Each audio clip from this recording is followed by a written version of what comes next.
Good morning बच्चों। Sanjay public inter college की classes में आपका स्वागत है। मैं आज आपको चैप्टर 4 पढ़ाऊंगी। मैंने इसका पार्ट 1 सेकंड आपको पढ़ा दिया है और आपने ये देखा भी होगा, ठीक है। तो आज हमारा पार्ट 3 चलेगा। आज ही हमारा चैप्टर कंप्लीट हो जाएगा इसमें, ठीक है। तो आज हमारा है अर्थव्यवस्था, कृषि, शहरीकरण और वाणिज्य। आज का टॉपिक हमारा ये है, ठीक है। तो नए जीते गए क्षेत्रों में बसे हुए साम्राज्य, मतलब बसे हुए लोगों ने का क्या प्रमुख व्यवसाय क्या था? कृषि था। जो यहाँ पर नए क्षेत्रों में बसे हुए इस्लाम धर्म के जो लोग थे, उनका क्या प्रमुख व्यवसाय क्या? कृषि था। और इन्होंने यहाँ पर अपना मुख्य व्यवसाय करना शुरू कर दिया, मतलब कृषि, मतलब खेती करनी आरंभ कर दी, ठीक है। जमीन के मालिक छोटे बड़े जमींदार कहलाए, कहीं कहीं राज्य भी था और किसान थे। मतलब जो ये हमारी खेती करी गई, कृषि करी गई, वो क्या थे? छोटे छोटे और बड़े बड़े किसान भी थे। और उसके बाद जो बचा क्या? राज्य, और राज्य के लोग भी थे, ठीक है। जैसे कि गवर्नमेंट भी अपना क्या खेती का कार्य करती है, तो वो क्या कहते हैं हम? राज्य। किसान तो करते ही हैं, लेकिन क्या सरकार भी कुछ क्षेत्र देखती है। राज्य, जो हमारे राज्य होते हैं, वो भी कुछ क्षेत्रों को कृषि के लिए देखती हैं, ठीक है। तो इसमें क्या छोटे बड़े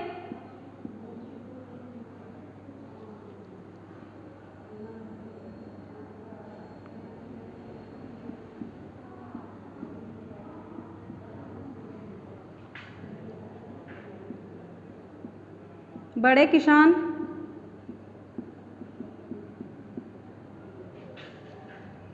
खेती करते थे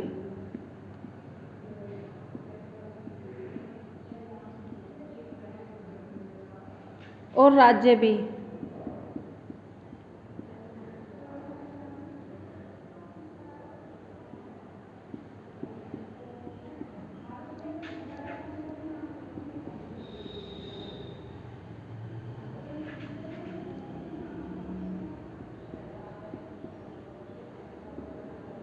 कृषि कार्य को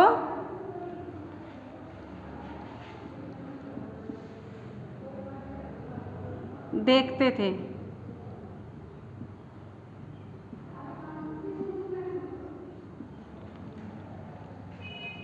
इसमें छोटे किसान में बड़े किसान क्या खेती करते थे और राज्य भी कृषि का कार्य करते थे। कहीं कहीं राज्यों में क्या ये लोग भी अपना कार्य करते थे। इराक और ईरान में जमीन काफ़ी बड़ी संख्या इकाइयों में बटी हुई थी। जो इराक था, हमारा देश था इराक देश, इराक में ईरान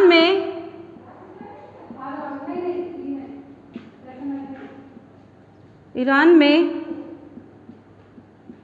काफ़ी मात्रा में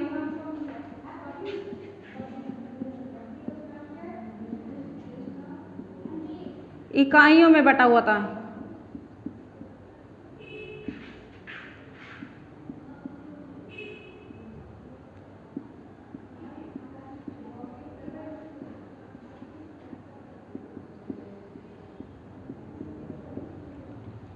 जो हमारा देश था इराक और ईरान, तो क्या था?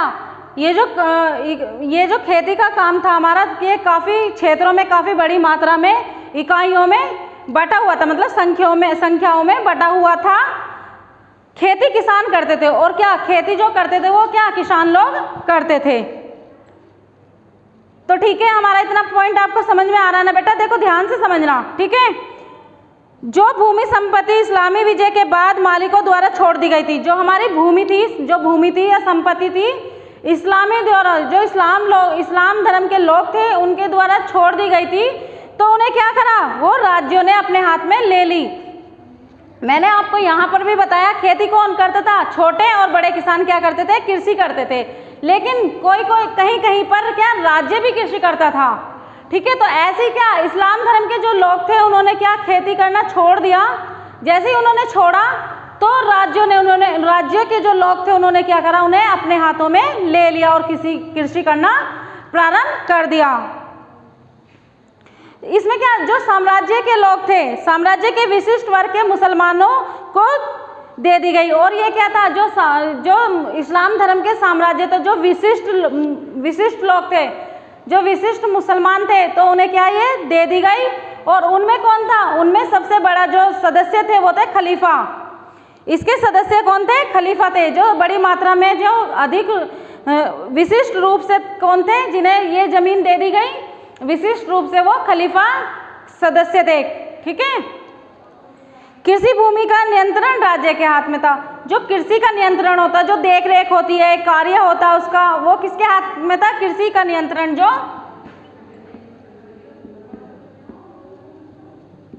कृषि कार्य का नियंत्रण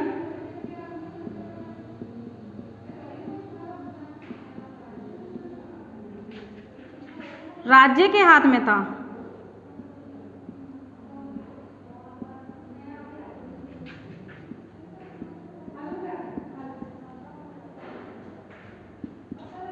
ठीक है। तो इसमें क्या, कृषि पर जो नियंत्रण, जो खेती पर, जो किसानों के बारे में जो नियंत्रण, किसान क्या करेगा क्या नहीं करेगा, कृषि कैसे चलाई जाएगी कैसे नहीं, कौन सा बीज हमें या कौन सी फसल हमें उगानी है, तो उसका जो नियंत्रण था, उसकी देख रेख थी, वो किसके, राज्यों के हाथों में होती थी। किसके, राज्यों के हाथों में होती थी।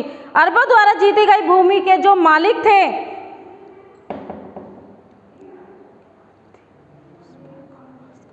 जो अरबों द्वारा जीती गई भूमि के जो मालिक थे, उन पर भी क्या होता था, टैक्स लगाया जाता था।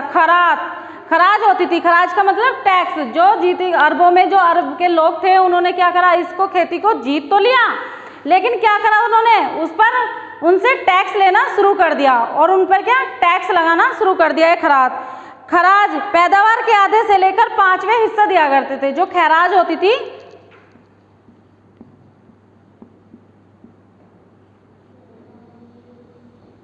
खैराज माने कर, आधा हिस्सा देना होता था।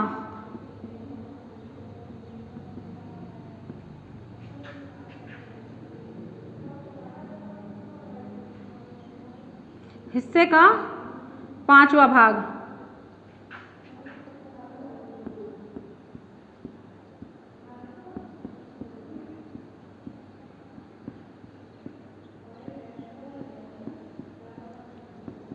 ठीक है। तो ये क्या करते थे, पैदावार का क्या करते थे, आधा हिस्सा देते थे, 5वां भाग उसे, मतलब आधे हिस्से का क्या, 5वां भाग उन्हें देना पड़ता था। मतलब जैसे हमारा 10 क्विंटल कुछ हुआ तो 5 क्विंटल या 5 किलो ऐसे करके उन्हें क्या, आधा भाग, उन्हें 5वां भाग पैदावार का, मतलब चावल हुए, गेहूं हुए, जो भी है, मक्का, जो भी हमारी पैदा हुई, उसमें से उसे आधा भाग, मतलब 5वां भाग उन्हें हिस्सा देना पड़ता था। मुसलमानों की जमीन पर खेती की फसल का 10वां भाग टैक्स लिया जाता था। जो मुसलमानों ने जमीन पर खेती की थी, जो मतलब कृषि करी थी, खेती करी थी, कुछ भी उगाया हो तो उसे क्या, 10वां भाग उसका टैक्स, उसका उस फसल का 10वां भाग मतलब टैक्स उन्हें देना पड़ता था, अदा करना पड़ता था। गैर मुसलमान कम कर देने के उद्देश्य से मुसलमान बने। मतलब जो गैर मुसलमान थे, जो बाहर के, मतलब बाहर से जो आकर लोग मुसलमान बने, तो उन्हें क्या कर देना पड़ता था, लेकिन वो कम कर देने के लिए उन्होंने, वो क्या बन गए, गैर मुसलमान बन गए, जिससे कि उन्हें क्या, हमें कम टैक्स देना पड़े। तो उन्होंने क्या, अपनी ही जाति को परिवर्तन कर लिया, मतलब उन्होंने अपने इस्लाम को बदल लिया, मतलब वो गैर मुस्लिम में आने लगे। ठीक है। इससे टैक्स का नुकसान होने लगा। खलीफा ने कर की एक समान नीति अपनाई। मतलब खलीफा ने क्या करा, जब वो गैर मुस्लिम बन गए, तो उन्होंने क्या, गैर मुस्लिम लोग थे क्या, उनसे कर कम लिया जाता था, तो उन्होंने क्या सोचा, दूसरी जाति के लोग, दूसरे लोग भी ये सोचने लगे कि हम भी इसको ही इस धर्म को अपना ले या इसमें बढ़ जाए। तो वो क्या करते थे, इससे क्या हुआ, इससे नुकसान होने लगा, इससे हानि होने लगी। तो खलीफा ने सोचा कि नहीं, ऐसा ही लोग अपनाते रहेंगे धर्म को तो क्या होगा, उससे नुकसान होएगा। और उन्होंने क्या, एक समान सभी के लिए टैक्स, मतलब कर दिए, सभी को एक समान उसमें कर में विभाजित कर दिया कि सभी को, जैसे मतलब हमने 10% कमाया तो हमें उसका 5% भाग हमें देना ही पड़ेगा कर का। ठीक है। जो भी हमने पैदावार, मतलब हमारी जो भी खेती में पैदावार हुई, उसका हमें 10 में से 5% देना ही पड़ेगा। ठीक है। राज्य ने बहुत से क्षेत्रों में खास नील घाटी में सिंचाई के लिए बाहर नहर कुएं का निर्माण किया। तो इसने क्या करा, जो राज्य थे उन्होंने क्या करा, बहुत से क्षेत्रों में क्या करा, नहरों का निर्माण कर खास नील नदी में सिंचाई पर क्या नहर बनवा दी, कुएं खुदवा दिए, तो उससे क्या उन्हें पानी की सुविधा होने लगी। राज्यों ने उन्हें खेती में रियायत दे दी, जो पहली बार जमीन को खेती के काम में लाते थे। इससे खेती योग्य भूमि में विस्तार हुआ। मतलब राज्य ने क्या करा, उन्हें छूट दे दी, उन्हें माफ़ी दे दी। मतलब जो भी पहली बार, मान लो देखो जो बंजर ज़मीन होती है उसको क्या, अगर कोई भी पैदावार उस पर उगाता है, मतलब बोता है, अच्छी फसल हो जाती है, तो उसके लिए क्या वो माफ़ कर दिया, उसने उसे राहत दे दी, मतलब कम हिस्सा उससे लेने लगा। तो उससे क्या हुआ, बंजर ज़मीन को भी क्या उपयोग में लाया जाने लगा।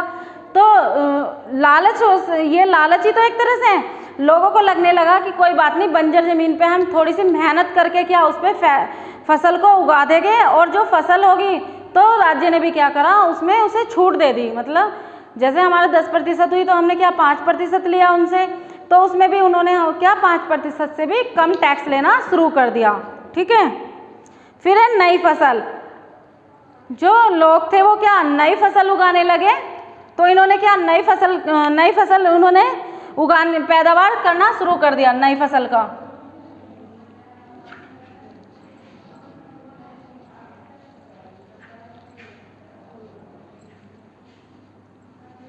यहाँ पर क्या उन्होंने नई फसल उगानी शुरू कर दी।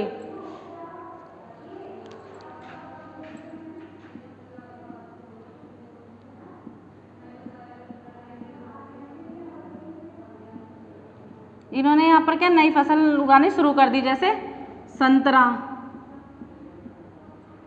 मक्का, नारियल।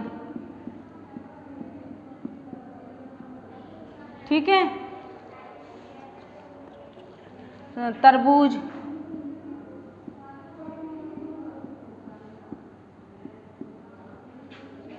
पालक, बैंगन,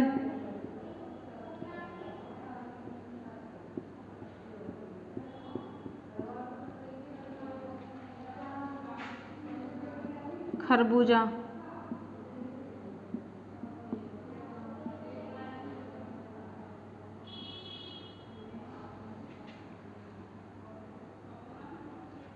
पपीता। ठीक है। तो क्या इन्होंने क्या पहले क्या गेहूं, चावल, जो बाजरा, ये सब क्या उगाया जाता था, लेकिन क्या इन्होंने नई फसलें शुरू कर दी, जैसे संतरा हुआ, मक्का, नारियल, तरबूज, पालक, बैंगन। ठीक है। तो इन्होंने क्या पालक, बैंगन आदि की क्या फसलें उगाना शुरू कर दिया, और यूरोप को उनका निर्यात किया। और फिर उसने क्या करा, इन फसलों को जैसे जैसे वो उगाते चले गए, इसका पैदावार बढ़ती चली गई, ऐसे ऐसे वो यूरोप को ऐसे ही उन्होंने क्या यूरोप को क्या करा, निर्यात करना शुरू कर दिया। ठीक है। इतना आपको समझ में आया। उन्होंने नई फसल उगाई, संतरा, बैंगन, पालक, ठीक है, पपीता, खरबूजा, तरबूजा। तो ऐसे क्या उन्होंने उगाना शुरू कर दिया, और उसका निर्यात, यूरोप को उसका निर्यात करना शुरू कर दिया। तो जो यहाँ पर इनका क्या, इन्होंने अपनी फसल जैसे पैदावार हुई तो किसे मतलब बेचना, कहते नहीं कि एक दूसरे देश में पहुंचाना, तो इनको निर्यात, अपनी फसल को, अपनी इन सब चीज़ों को कहाँ पहुंचाना उन्हें, यूरोप के जो देश, यूरोप के लोग थे, उनसे उन्होंने उसका व्यवसाय करना शुरू कर दिया। फिर है हमारा शहरीकरण।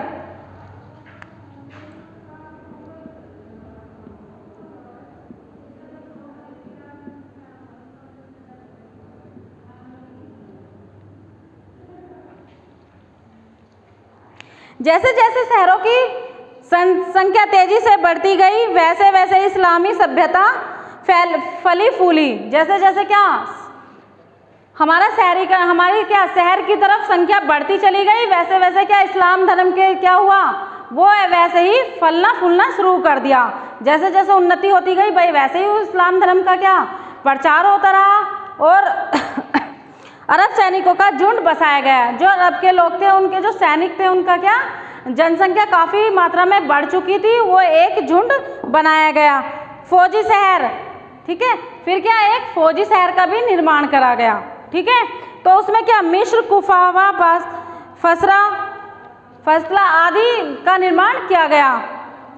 बगदाद की जनसंख्या, जैसे शहरीकरण क्या संख्या का, शहरों की तरफ संख्या का विस्तार होता चला गया, मतलब संख्या बढ़ती चली गई, वैसे ही उनका क्या संख्या की जो जनसंख्या थी वो क्या बढ़ती चली गई। बगदाद में क्या थे, बगदाद की जो जनसंख्या थी, बगदाद की जनसंख्या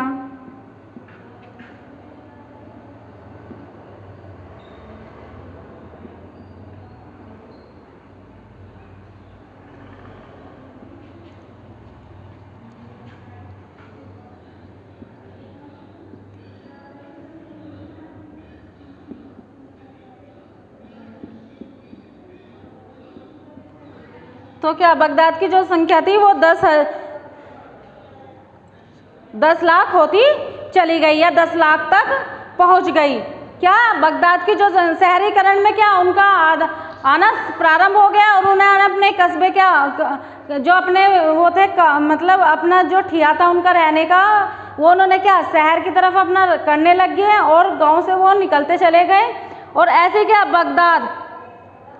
बगदाद की जनसंख्या क्या 10 लाख तक पहुंच गई। ठीक है, इसमें शहरों का विकास हुआ। इससे क्या हुआ, जब इनकी जनसंख्या बढ़ती चली गई तो ऐसे क्या शहरों का विकास होने शुरू हो गया, वहाँ के व्यवसाय में परिवर्तन होना शुरू हो गया और एक शहर दूसरे शहर से जुड़ता चला गया।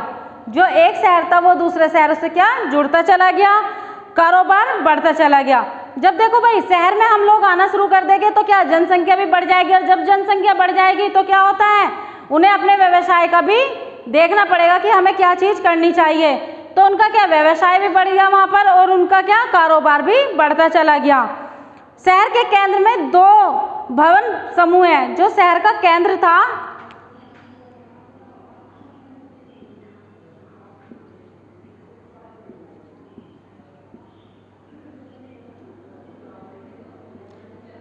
दो समूह थे।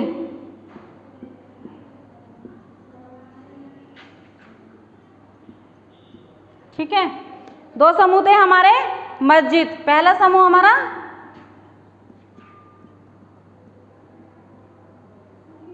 दूसरा था हमारा मंडी।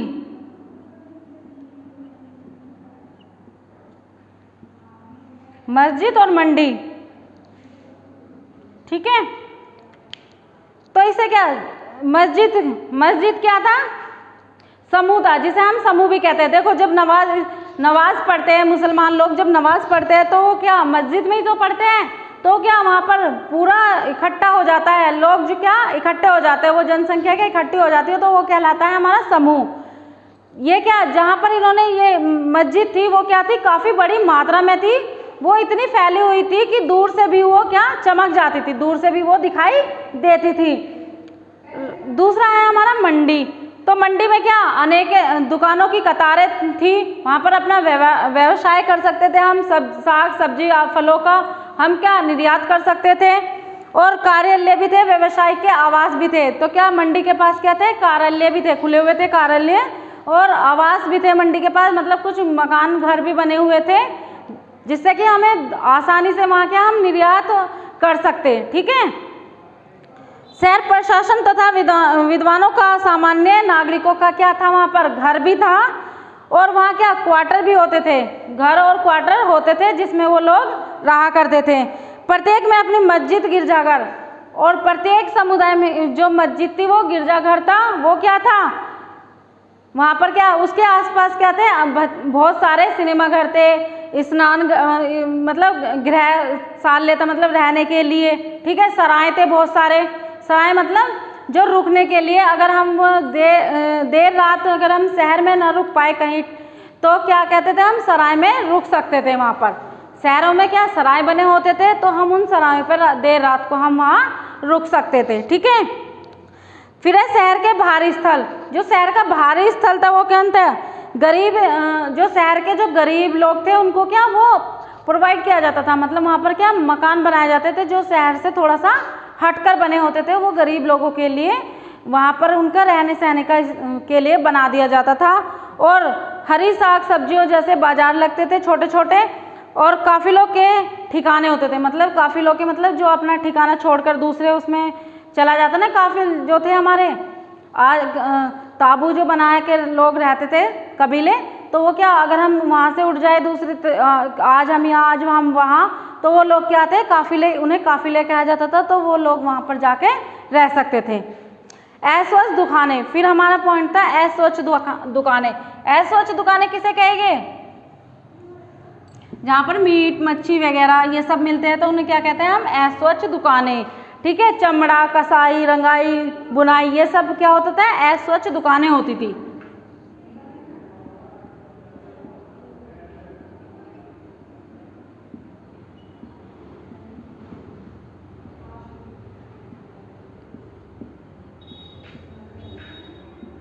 रंगाई, कसाई, ठीक है, रंगाई, कसाई, चमड़ा, तो ऐसी की दुकानें होती थी जहाँ पर मीट मच्छी वगैरह सब मिलते थे और कपड़ों की रंगाई वगैरह करी जाती थी, तो उसे क्या कहते हैं? अस्वच्छ दुकानें कहा जाता था। शहर की दुकानों के बाहर कब्रिस्तान और सराय होते थे। जैसे मैंने अभी आपको बोला था, सराय, जो हम शहर में अगर कोई ठिकाना न मिले तो क्या लोग कहाँ रहते थे? सराय में रहते थे। मतलब एक धर्मशालाएं होती थी काफ़ी बड़ी मात्रा में, तो लोग वहाँ पर रुक जाते थे, और शहर के बाहर ही क्या, कब्रिस्तान बनाए जाते थे, जो मतलब मुर्दे व्यक्ति को दफनाया जाता है। ठीक है, फिर है वाणिज्य और व्यापार। हमारा दूसरा टॉपिक है हमारा वाणिज्य और व्यापार।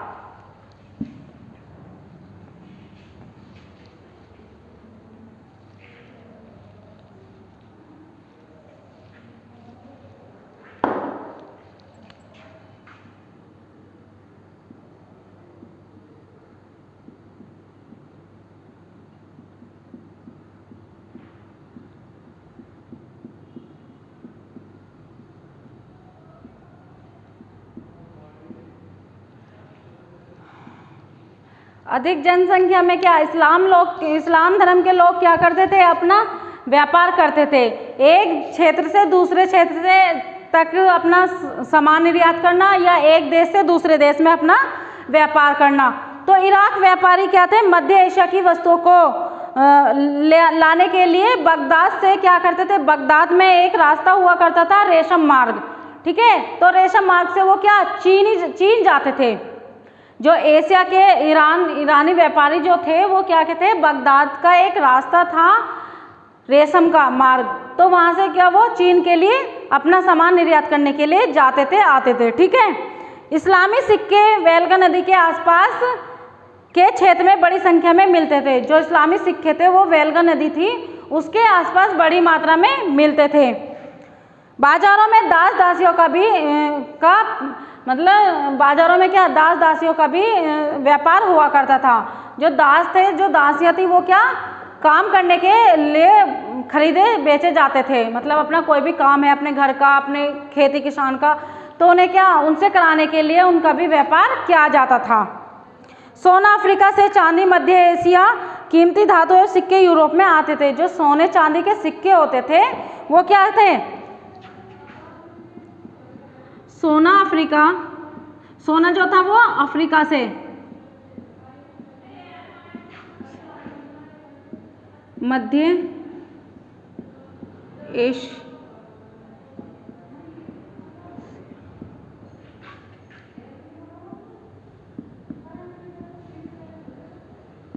निर्यात होता था इसका।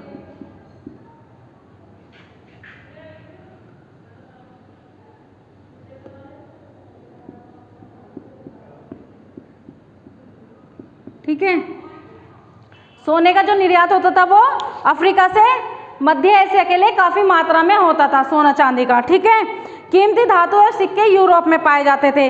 जो कीमती धातु थे, जो कीमती धातु होती थी,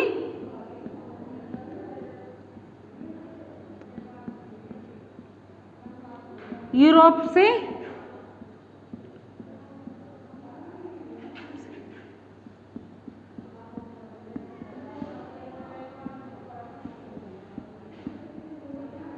जो कीमती धातुओं का जो व्यवसाय होता था या व्यापार होता था वो क्या यूरोप से होता था और ये वहाँ से आते थे, यूरोप से लाए जाते थे।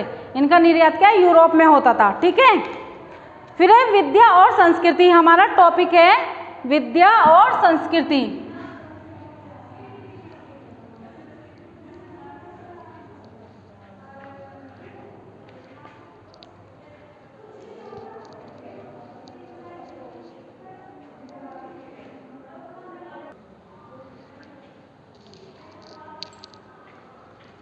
हमारा टॉपिक है विद्या और संस्कृति।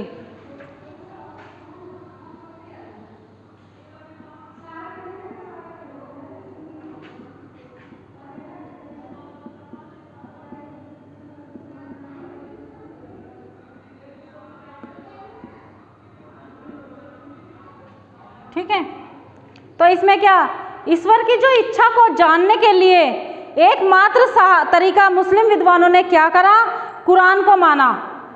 जो भगवान तक, जो अल्लाह तक उन्होंने तक अपना क्या एकमात्र जानने की जो इच्छा थी, उन्हें क्या करा, उन्होंने एकमात्र सहारा किसे माना, कुरान को माना, जिन्होंने ये पवित्र कहा गया है। ज्ञान और पैगंबर मोहम्मद को आदर्श माना। इन्होंने क्या, कुरान को और ज्ञान को और पैगंबर जो मोहम्मद थे उनको क्या इन्होंने आदर्श माना। इन्होंने अपने अल्लाह को जानने के लिए कुरान का सहारा लिया, कुरान को माना। तो जो कुरान थी वो हमारी, कुरान को माना। और कुरान में क्या 114 अध्याय थे। जो इनका कुरान था उसमें पवित्र ग्रंथ था, इनका मुसलमानों का पवित्र ग्रंथ था।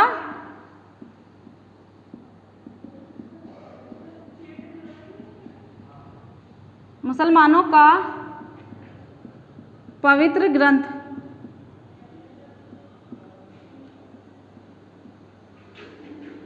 कुरान था। ठीक है, जो क्या था, जो अरबी भाषा में लिखा हुआ था।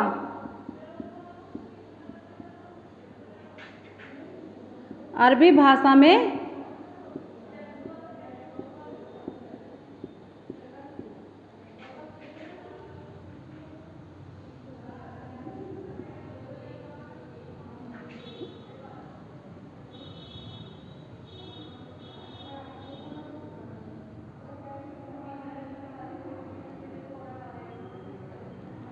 लिखा हुआ था। इसमें क्या, इसमें 114 अध्याय थे।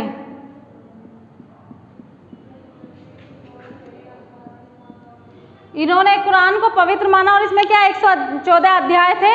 और पैगंबर मोहम्मद से ही इन्होंने क्या इसकी सीख ली, मतलब इनको अपना आदर्श माना। पैगंबर मोहम्मद को क्या अपना आदर्श माना इन्होंने, क्योंकि पैगंबर मोहम्मद क्या थे, वो मक्का में रहते थे। तो मक्का मदीना में जो वो रहते थे तो वो सबसे अल्लाह के सबसे नज़दीक थे। तो उन्हें उन्होंने अल्लाह का संदेहवाचक माना था, मतलब वही अल्लाह की बातें या उन्होंने अल्लाह के जो भी नियम थे वो उन्हें अपने मुस्लिम इस्लाम धर्म के जो लोग थे उन्हें क्या अच्छी तरह बताए थे। मध्यकाल में मुसलमानों ने अपने समय के कुरान पर टीका लिखना शुरू कर दिया। जो मध्यकाल के जो लोग थे उन्होंने क्या किया, इस्लाम धर्म पर अपना टीका लिखना शुरू कर दिया।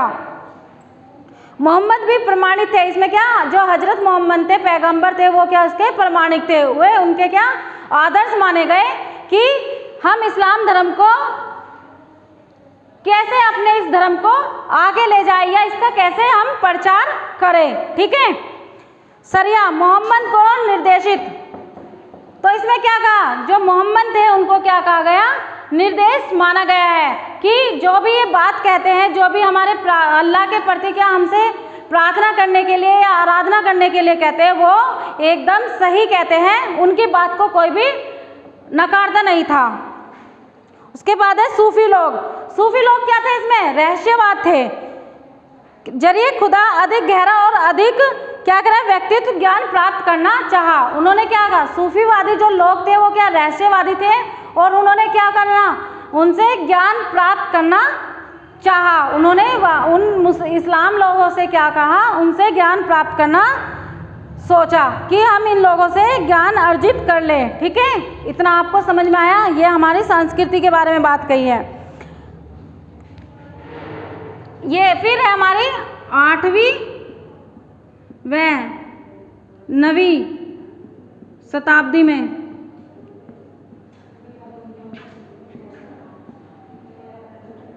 चार चरणों में बांटा गया।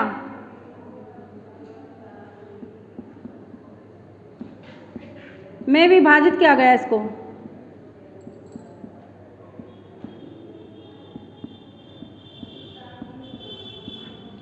ठीक है, तो उसमें इन्होंने क्या करा, इसमें इन्होंने सुन्नी समाज के सभी जो लोग थे उनको एक दूसरे के प्रति, एक दूसरे इस्लाम के प्रति उन्होंने क्या, उनसे प्रचार करना शुरू कर दिया। और उसी में इन्होंने क्या कहा, जो हमारे पैगंबर थे मोहम्मद, उन्होंने ये कहा कि जो भी अल्लाह की आराधना करेगा या अल्लाह को मानेगा वो क्या, वो ही हमारी संस्कृति के अंदर आता है, वरना वो हमारे यहाँ से, जो हमारे यहाँ के लोग हैं वो गैर मुस्लिम लोग कहलाएंगे। ठीक है, तो इन्होंने क्या, ईश्वर से मिलना या ईश्वर की आराधना करना शुरू कर दिया। और उसी से इन्होंने क्या, जो मक्का मदीना थी उसकी हज के लिए ये लोग जाते थे। ठीक है, तो बेटा आज हमारा ये टॉपिक यहाँ पर कंप्लीट हुआ और कल हम आपको नेक्स्ट चैप्टर पढ़ाएंगे। ठीक है, थैंक यू।